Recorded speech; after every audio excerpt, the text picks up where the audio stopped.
Good morning all of you student. आज आपण समाजशास्त्राचे स्वरूप याविषयी चर्चा करणार आहे. समाजशास्त्राचे स्वरूप पाहण्याआधी एक महत्त्वाची गोष्ट आपल्याला लक्षात घेणे आवश्यक आहे, जे म्हणजे समाजशास्त्राचे स्वरूप हे शास्त्रीय पद्धतीच्या ज्या कसोट्या आहेत, त्या कसोट्यांना पूर्तता करण्याची क्षमता समाजशास्त्रामध्ये आहे की नाही, हे आपण समाजशास्त्राच्या स्वरूपाच्या अंतर्गत पाहू. आपण जेव्हा समाजशास्त्राचा अर्थ पाहत होतो, तेव्हा आपण समाजशास्त्राच्या ज्या व्याख्या पाहिल्या, त्या व्याख्यांमध्ये विचारवंतांनी समाजशास्त्राचा अर्थ अतिशय व्यवस्थितपणे विस्तृत विश्लेषण केलेले आहे. आज आपण समाजशास्त्राचे स्वरूप ही जी संकल्पना आहे, ही संकल्पना पाहत असताना समाजशास्त्रामध्ये वैज्ञानिक कसोट्यांची पूर्तता करण्याची क्षमता आहे किंवा नाही, हे आपल्याला पाहायचे आहे.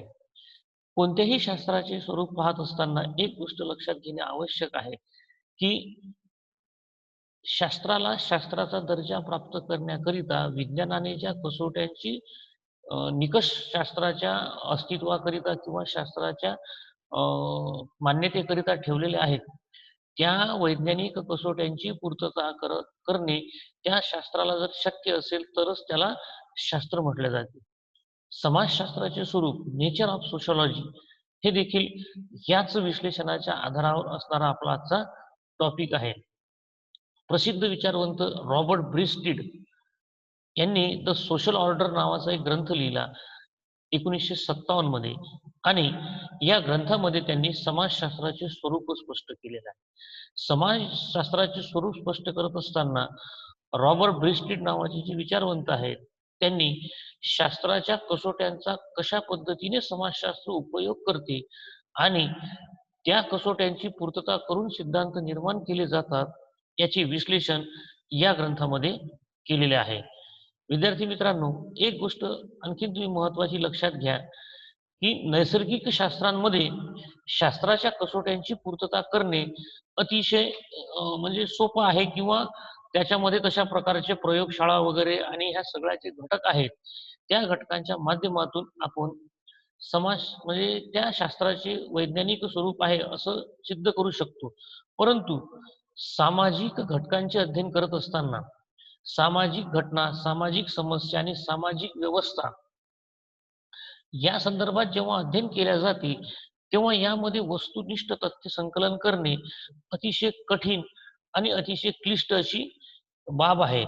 कारण व्यक्तीचे विचार हे स्थिर नसतात आणि व्यक्तीचे विचार स्थिर नसल्या कारणाने सामाजिक घटना बद्दल एखाद्या व्यक्तीचे विचार हे कालांतराने परिवर्तित होतात.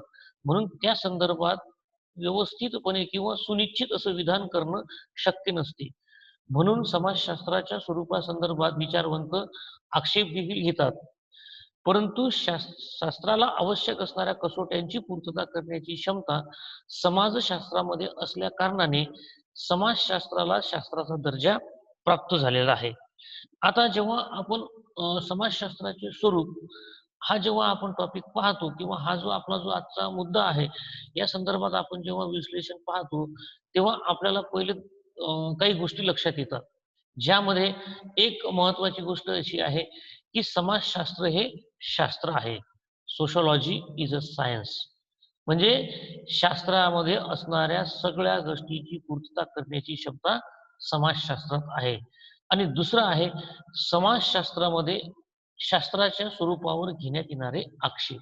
म्हणजे समाजशास्त्राच्या शास्त्रीय स्वरूपावर घेण्यात येणारे आक्षेप, असे जे त्याचे भाग आहेत, त्या भागाच्या आधारावर आपण समाजशास्त्रचं स्वरूप जे आहे ते वैज्ञानिक आहे किंवा नाही, या संदर्भात आपण विश्लेषण पाहू शकतो. विद्यार्थी मित्रांनो, समाजशास्त्राचे स्वरूप पाहत असताना सगळ्यात पहिला जो मुद्दा आहे महत्वाचा, त्या आधारावर आपण जर पाहिलं तर सगळ्यात पहिले आपल्याला पाहायचं आहे, समाजशास्त्र हे शास्त्र आहे. म्हणजे काय, की समाजशास्त्र शास्त्र आहे. शास्त्राच्या सर्व कसोट्यांची पूर्तता करण्याची क्षमता समाजशास्त्रात आहे, असं विचारवंत आपल्याला त्यांच्या सिद्धांताच्या आणि अध्ययनाच्या माध्यमातून प्रस्तुत करताना दिसून येतात. आता समाजशास्त्र हे शास्त्र आहे असं जेव्हा म्हटल्या जाते, म्हणजेच काय, समाजशास्त्रामध्ये वैज्ञानिक पद्धतीचा अवलंब केला जातो. आता जेव्हा आपण समाजशास्त्राचं स्वरूप पाहतो आणि त्याच्यामधला जो आपला मुद्दा आहे, समाजशास्त्र हे शास्त्र आहे. हे जेव्हा शास्त्रीय सामाजिक शास्त्रज्ञ जे आहेत, हे स्पष्ट करण्याचा प्रयत्न करतात, तेव्हा ते सगळ्यात पहिले मुद्दा हे मांडतात, की समाजशास्त्रात शास्त्रीय पद्धतीचा वापर केला जातो. समाजशास्त्रात शास्त्रीय पद्धतीचा वापर केला जातो. याचे विश्लेषण करत असताना असं लक्षात येते, की नैसर्गिक शास्त्र किंवा भौतिक शास्त्राप्रमाणे समाजशास्त्रात सुद्धा वैज्ञानिक पद्धतीचा अवलंब केला जातो. सामाजिक घटनांचे अध्ययन करत असताना सामाजिक घटनांच्या अध्ययनाकरिता विकसित करण्यात आलेल्या ज्या विशिष्ट आणि निश्चित अशा शास्त्रीय पद्धती आहेत, त्या शास्त्रीय पद्धतीचा अवलंब समाजशास्त्राच्या स्वरूपामध्ये किंवा समाजशास्त्राची वैज्ञानिकता सिद्ध करण्यासाठी पुरेशा आहेत, असं विचारवंतांनी स्पष्ट केलेलं आहे.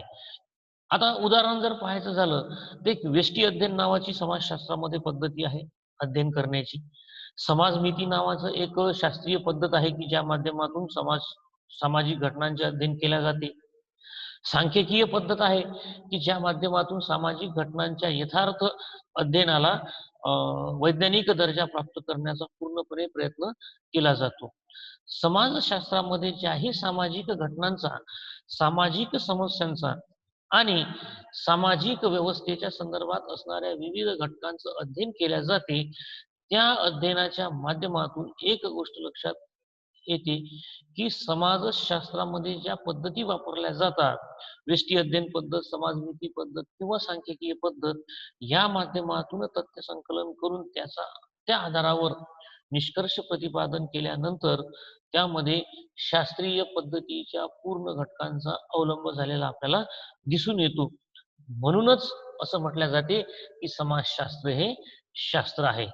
समाजशास्त्र हे शास्त्र आहे, हे प्रस्तुत करण्याकरिता किंवा हे सिद्ध करण्याकरिता यामध्ये आणखीन एक महत्त्वाचा मुद्दा लक्षात घेण्याजोगता आहे, तो म्हणजे समाजशास्त्रामध्ये निरीक्षणाच्या द्वारे तथ्यांचे संकलन केल्या जाते. विद्यार्थी मित्रांनो, एक गोष्ट लक्षात घ्या, जीवशास्त्र, रसायनशास्त्र, भौतिकशास्त्र ही जी नैसर्गिक शास्त्र आहेत, या शास्त्रांमध्ये वैज्ञानिक पद्धतीचा अवलंब करत असताना निरीक्षणाची जी पद्धत आहे, ही अत्यंत महत्त्वाची मानल्या जाते. म्हणजे जसं उदाहरणार्थ केमिस्ट्रीचा एखादा म्हणजे रसायनशास्त्राचा एखादा प्रयोग सुरू आहे आणि एका द्रव्यामध्ये आपण जर दुसरा द्रव्य टाकल्यावर त्याच्या कशा पद्धतीनं परिवर्तन होते, हे जेव्हा आपण सांगतो, तेव्हा निरीक्षणाच्या माध्यमातून ते सांगितल्या जाते, की समजा उदाहरणार्थ 10 ड्रॉप टाकले, तर कसे बदल झाले, 11 ड्रॉप टाकले तर कसे बदल झाले, म्हणजे 20 ड्रॉप टाकले तर कसे बदल झाले, 22 ड्रॉप टाकले तर कसे बदल झाले.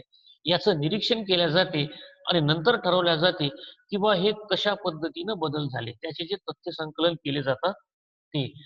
तशाच पद्धतीनं समाजशास्त्रामध्ये देखील निरीक्षणाद्वारे तथ्यांचे संकलन केल्या जाते. एखादी सामाजिक समस्या आहे, त्या सामाजिक समस्येसंदर्भात अध्ययन करत असताना त्या सामाजिक समस्येचं निरीक्षण केल्या जाते आणि निरीक्षण केल्यानंतर तथ्य संकलन केले जातात. जसं उदाहरणार्थ लोकसंख्या स्फोट आहे. लोकसंख्या स्फोटाच्या सगळ्या घटनेचा किंवा समस्येचं एक निरीक्षण केल्या जाते.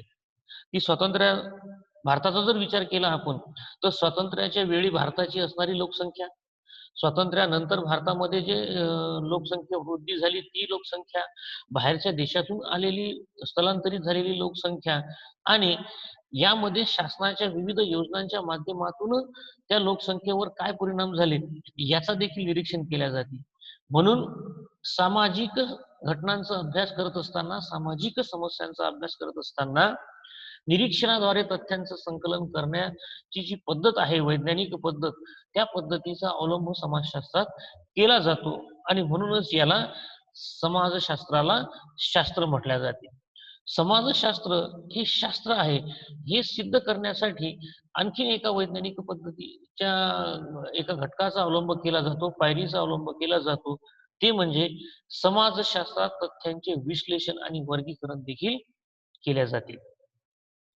पण निरीक्षणाच्या द्वारे जी तथ्य संकलित केले जातात, ती तथ्य संकलित करूनच फक्त चालत नाही, तर त्या तथ्यांचं विश्लेषण, वर्गीकरण हे देखील करता आलं पाहिजे. वैज्ञानिक पद्धतीच्या आधारावर ज्या पद्धतीने आपण पाहतो किंवा समाजशास्त्रामध्ये एखाद्या नैसर्गिक शास्त्रामध्ये तथ्यांचं निरीक्षण करून तथ्य संकलित केले आणि मग त्याचं वर्गीकरण केले जाते. त्याच पद्धतीनं समाजशास्त्रामध्ये अध्ययन करत असताना सामाजिक घटनांसंदर्भात प्राप्त तथ्यांचं निरीक्षण आणि वर्गीकरण देखील करण्यात येते.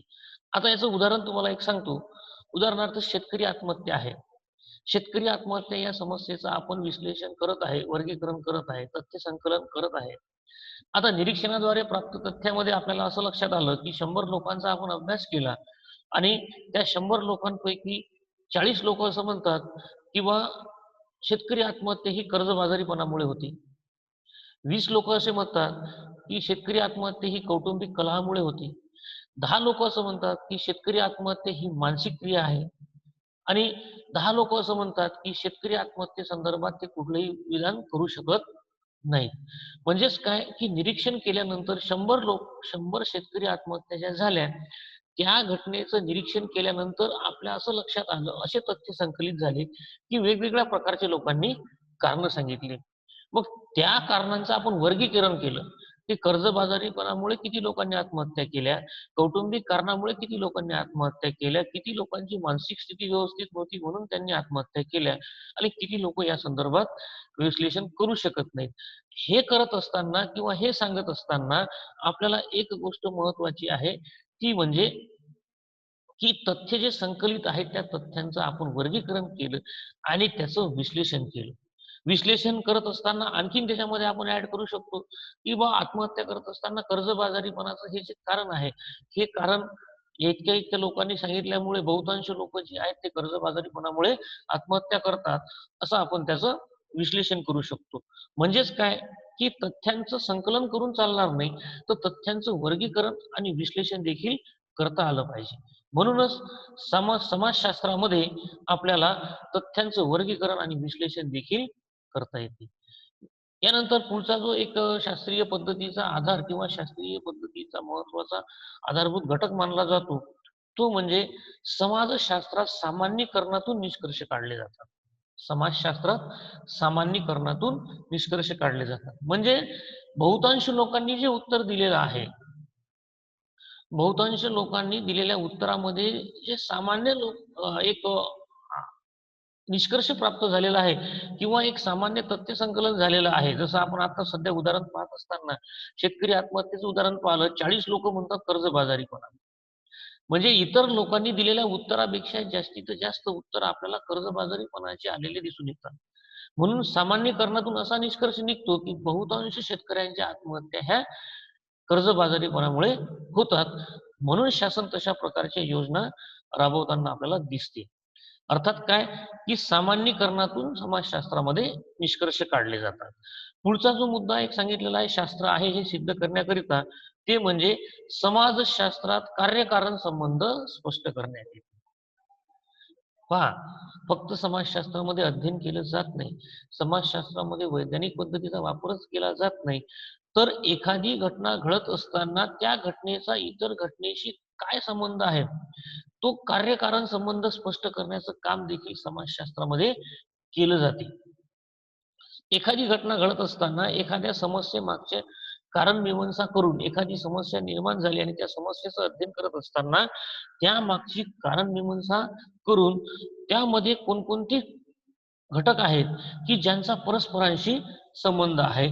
या कार्यकारण संबंधाचं स्पष्टीकरण देखील समाजशास्त्रामध्ये केल्या जाते. यानंतर समाजशास्त्र हे शास्त्र आहे, हे सिद्ध करण्याकरिता आणखीन एक महत्त्वाचा मुद्दा मांडण्यात येतो, तो म्हणजे समाजशास्त्रामध्ये काय आहे याचाच विचार केला जातो. समाजशास्त्रामध्ये काय आहे याचाच विचार केला जातो. काय असेल? काय होऊ शकते? काय होते? मागे काय होतं? या संदर्भात कुठल्याही प्रकारचा विचार समाजशास्त्रामध्ये होत नाही.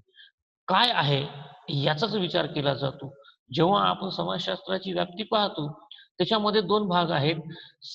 समाजशास्त्राच्या व्याप्तीमध्ये एक स्वरूपप्रधान संप्रदाय आणि एक समन्वयात्मक संप्रदाय. त्यामधला स्वरूपप्रधान संप्रदाय जो आहे तो या गोष्टीचं विश्लेषण करतो, की काय आहे याचं विश्लेषण केलं पाहिजे समाजशास्त्राने, विज्ञानाने.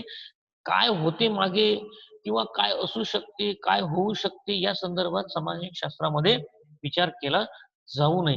एखादी घटना जशी घडली तशाच पद्धतीनं तिचं अध्ययन करून त्या आधारावर विश्लेषण करणे, तथ्य संकलन करणे आणि सिद्धांत मांडणे याच गोष्टीकडे शास्त्राने विचार केला पाहिजे आणि समाजशास्त्रात देखील हेच केलं जाते, की समाजशास्त्रामध्ये काय आहे याचाच विचार केला जातो. बाकी शंका-कुशंकांचा विचार किंवा शंका-कुशंकांचं निरसन करण्याकरिता तथ्य संकलन केले जाते. परंतु अ, अंदाजे विधान समाजशास्त्रामध्ये केल्या जात नाही. म्हणून समाजशास्त्राला शास्त्र म्हटल्या जाते. आता यानंतर आणखीन एक शास्त्राची कसोटी जी आहे, शास्त्राची जी पायरी आहे, ती समाजशास्त्रामध्ये पूर्ण केल्या जाते. ती म्हणजे कोणती? तर समाजशास्त्रामध्ये सिद्धांताचे पुनर्परीक्षण करणे शक्य आहे. एखाद्या घटनेसंदर्भात किंवा एखाद्या विचारासंदर्भात जर विचार मांडण्यात आले आणि ते विचार मांडत असताना किंवा सिद्धांत मांडलेला आहे, त्या सिद्धांतासंदर्भात जर एखाद्या व्यक्तीला पुन्हा अध्ययन करायचं असलं किंवा त्या सिद्धांताचं परीक्षण करायचं असलं, तर त्याचं परीक्षण करण्याचं काम देखील समाजशास्त्रात केल्या जाते. त्याचबरोबर एखाद्या व्यक्तीने निर्माण केलेला सिद्धांत आहे, तो त्यालाच जर त्याची पुनर्परीक्षा करायची असेल, जसं उदाहरणार्थ आपण गुरुत्वाकर्षण शक्तीचा नियम म्हणतो, की तो दगड खाली फेकला की वर फेकला की खाली येते. बरोबर? परंतु तसंच आपण तो प्रत्येक ठिकाणी फेकून पाहू शकतो. पुनर्परीक्षा करू शकतो त्याची, की भारतात येते का? अमेरिकेत येते का? महाराष्ट्रात येते का? गुजरातमध्ये येते का? प्रत्येक ठिकाणी येते का? किती वर गेला की येते? याचं जसं पुनर्परीक्षण करणं शक्य आहे, तसंच समाजशास्त्रामध्ये निर्माण झालेल्या सिद्धांताचं देखील पुनर्परीक्षण करता येते. म्हणून समाजशास्त्राला शास्त्र म्हटल्या जाते. यानंतर एक समाजशास्त्राला शास्त्र म्हणण्यासाठी जे आवश्यक एक महत्त्वाचा शेवटचा मुद्दा आहे, तो म्हणजे पूर्वकथन. भविष्यकथन आणि पूर्वकथन ह्या ज्या गोष्टी आहेत, ह्या गोष्टी समाजशास्त्रामध्ये प्रस्तुत केल्या जातात. परंतु या गोष्टी प्रस्तुत करत असताना पूर्वी निर्माण असणारे सिद्धांत, पूर्वी झालेला अध्ययन, यापूर्वी झालेल्या अध्ययनाला आधारभूत मानूनच समाजशास्त्रामध्ये किंवा कोणत्याही सामाजिक शास्त्रामध्ये सामाजिक घटनेसंदर्भात पूर्वकथन करण्याची क्षमता निर्माण झालेली असते. अनुभव नसताना किंवा त्या सिद्धांताचं परीक्षण केलेलं नसताना केलेलं विधान समाजशास्त्रामध्ये केल्या जात नाही. एखाद्या घटनेसंदर्भात पूर्वकथन जेव्हा करण्यात येते, तेव्हा त्या व्यक्तीला असणारा अनुभव, त्या व्यक्तीने निर्माण केलेलं तथ्यसंकलनातून निर्माण केलेला सिद्धांत आणि त्या घटनेसंदर्भात पूर्वी झालेलं अध्ययन या आधारावर होणाऱ्या एखाद्या परिवर्तनाचा किंवा एखाद्या घटनेचा अभ्यास करून पूर्वकथन करण्याची क्षमता समाजशास्त्राच्या सिद्धांतांमध्ये किंवा समाजशास्त्रामध्ये आहे, असं आपण म्हणतो.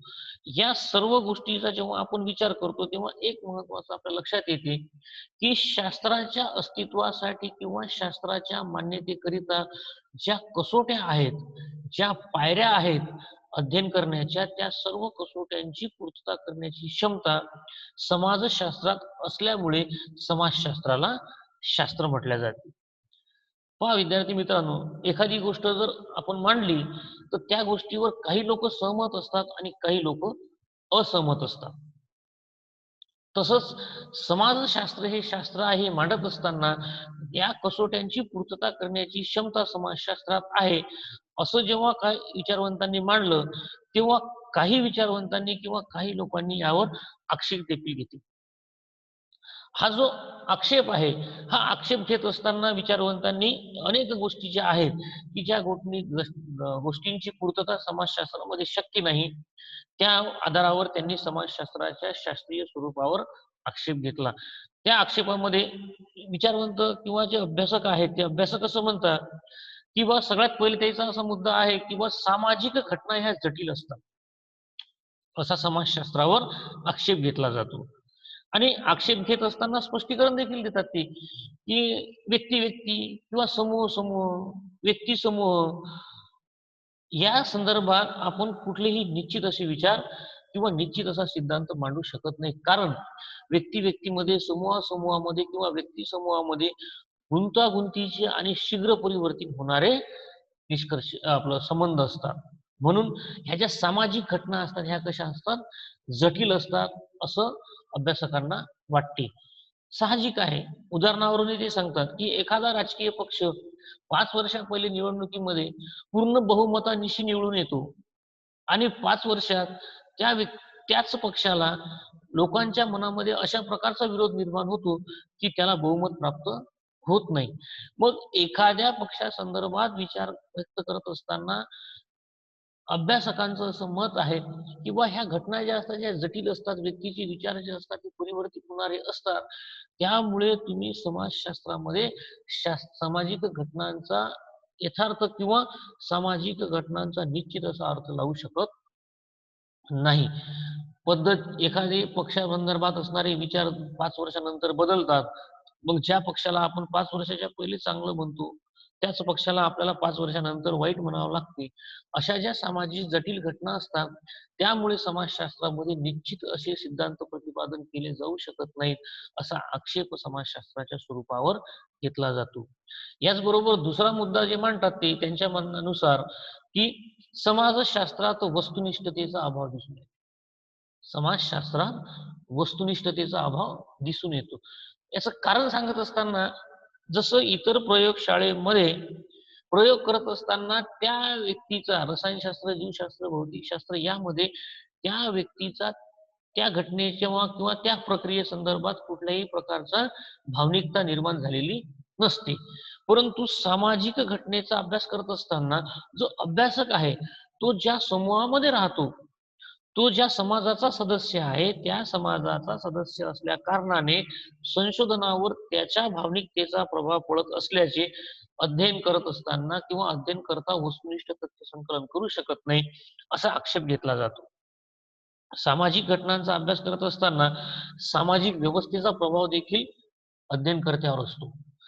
त्याला असणाऱ्या सामाजिक व्यवस्थेच्या अनुभवाच्या आधारावर तो अध्ययन करत असताना सहानुभूतीपूर्वक किंवा विरोधात्मक भावनेच्या माध्यमातून तो वस्तुनिष्ठ तथ्य संकलन करू शकत नाही आणि निष्कर्ष मांडू शकत नाही, असा आक्षेप समाजशास्त्राच्या स्वरूपावर घेतला जातो आणि म्हणून याला शास्त्र आहे असं म्हणता येणार नाही, असं विचारवंत म्हणतात. पुढचा आणखीन एक महत्वाचा मुद्दा ते सांगतात आक्षेप घेत असताना, की समाजशास्त्राला प्रयोगशाळा नाही. समाजशास्त्रात प्रयोगशाळा नाही, असा आक्षेप घेतला जातो. आणि असा आक्षेप घेत असताना विचारवंत असे म्हणतात, की जसं नैसर्गिक शास्त्रांना प्रयोगशाळा आहेत, तशा समाजशास्त्राला प्रयोगशाळा नाही. म्हणून एका विशिष्ट परिस्थितीत एखाद्या घटनेचं अध्ययन करणं समाजशास्त्रामध्ये शक्य नाही. त्यामुळे याला शास्त्र म्हटल्या जाणार नाही, असं विचारवंत आक्षेप घेतात. आणि शास्त्रीय पद्धतीनुसार अध्ययन करत असताना एखादं निश्चित वातावरण निर्माण करून निश्चित पद्धतीची एखादी व्यवस्था निर्माण करून अध्ययन केला जाते. त्यामुळे प्रयोगशाळेचा अभाव हा सगळ्यात मोठा दोष समाजशास्त्राच्या स्वरूपामध्ये असल्याचं अनेक विचारवंतांनी म्हटलेलं आहे.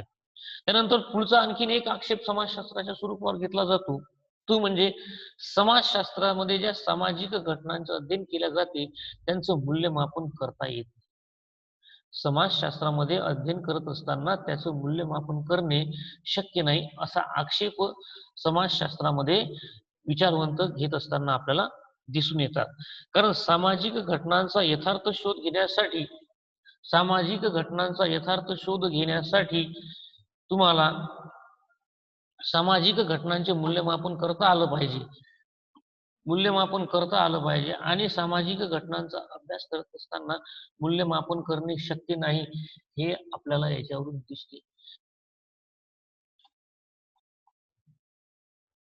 सामाजिक घटना ह्या अमूर्त स्वरूपाच्या असतात आणि सामाजिक संबंधामध्ये देखील स्थिरता नसते. म्हणून सामाजिक घटनांचे निश्चित मोजमाप करता येत नाही. नैसर्गिक शास्त्राप्रमाणे सामाजिक घटनांचे मोजमाप करता येत नसल्यामुळे याला शास्त्र म्हटल्या जात नाही, असा आक्षेप घेतला जातो. आणि शेवटचा एक आक्षेप समाजशास्त्राच्या स्वरूपासंदर्भात घेण्यात येतो, ते म्हणजे समाजशास्त्रात भविष्यवाणी करणे शक्य नाही.